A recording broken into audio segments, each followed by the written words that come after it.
Well, it's minutes o'clock and time to make things happen. What I have here is a Central Machinery chipper shredder that was given to me because the blades had thrown and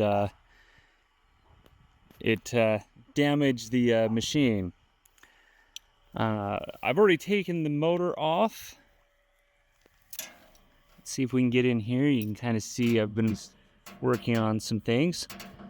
So right here we have one of the weld studs that has came off. So what happened was, as the blades were coming around, and I'll show you on the other side.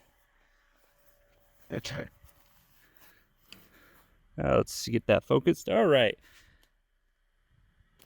So as the blades were coming around, it came up and sheared this weld stud. Bent some of the this, and then one of the fly bars that are further in, they had came off just before that, and that's why it was the main blades were going back and forth and it got caught. And then first pass sheared and the second pass it caught. So going through, this weld stud needs to be replaced with a new bolt. Unfortunately, these are M8 weld studs, metric, and weld studs of that type are near impossible to find. So can't get, these real flat. So what I'm going to do is put in a bolt and then grind it so that it's got the low profile that these weld studs have.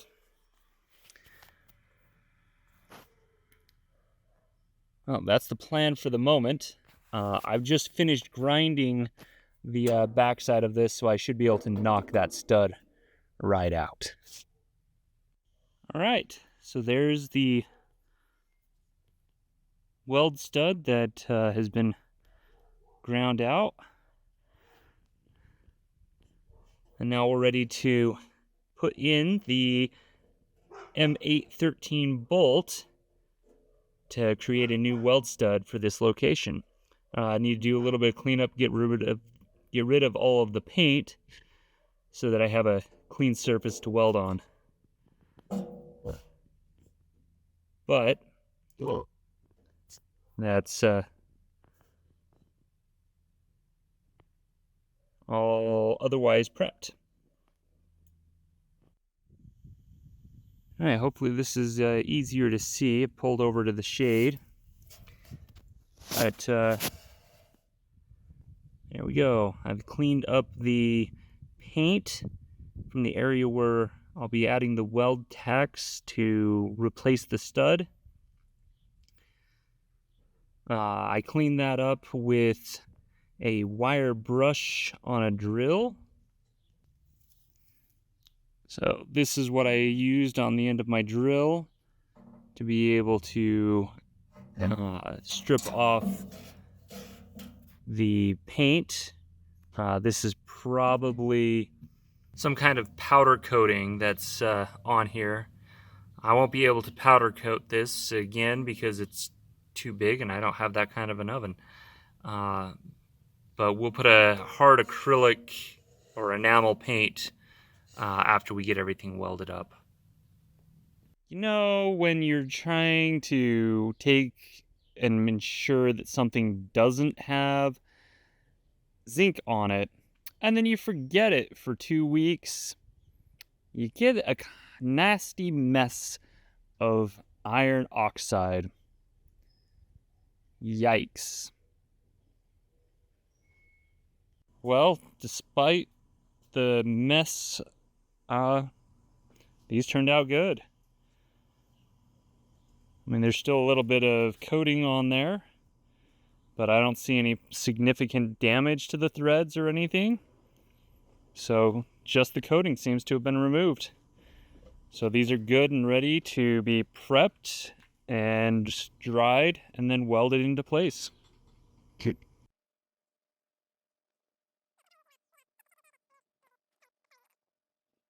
Right, have everything prepped.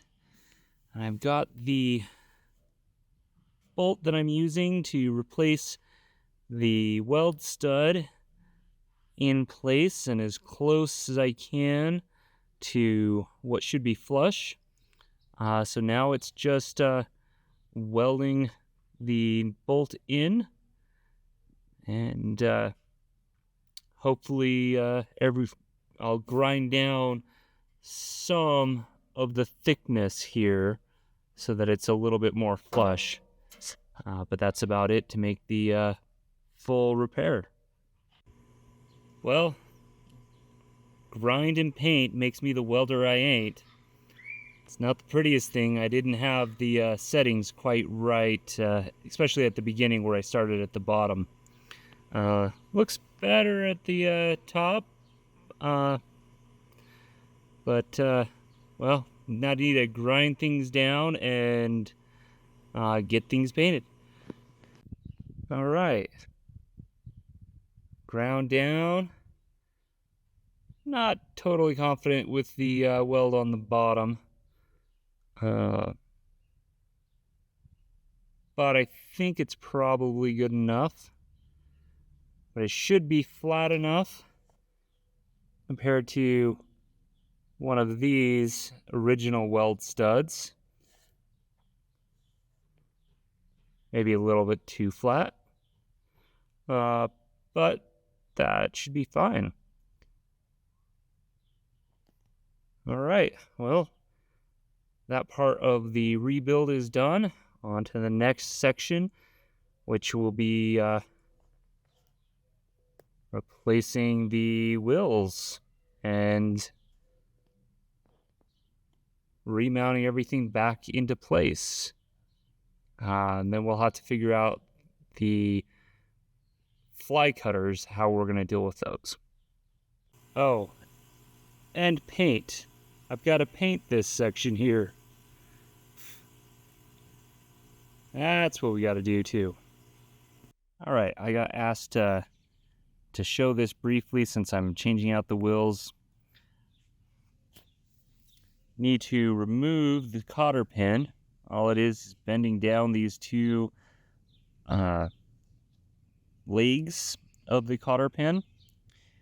And once they're bent down, we can pull the pin straight up. I generally use a pair of needle nose pliers. A little hard to see when I'm trying to do this one-handed and through the screen. So, straighten those legs out.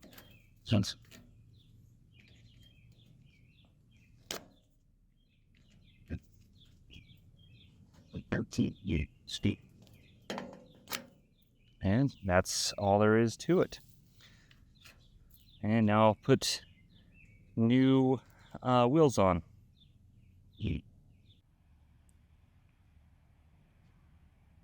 All right, we are back to the chipper rebuild.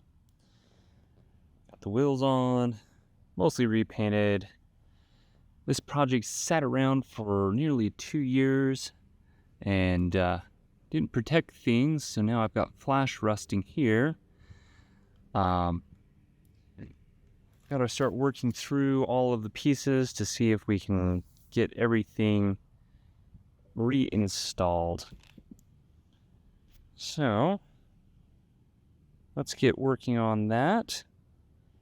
I'm gonna try and use some steel wool to knock out that flash rusting and reinstall the bearing.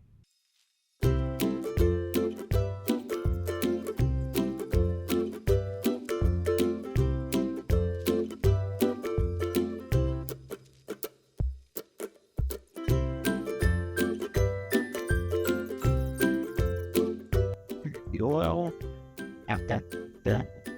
and there's the bearing. Okay, next goes on is the motor right here. See if we can get the motor back on.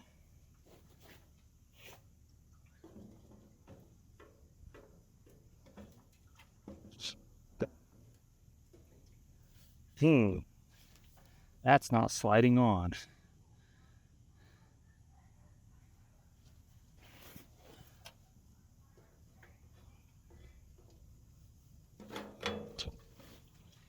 Maybe we'll do the bearing first.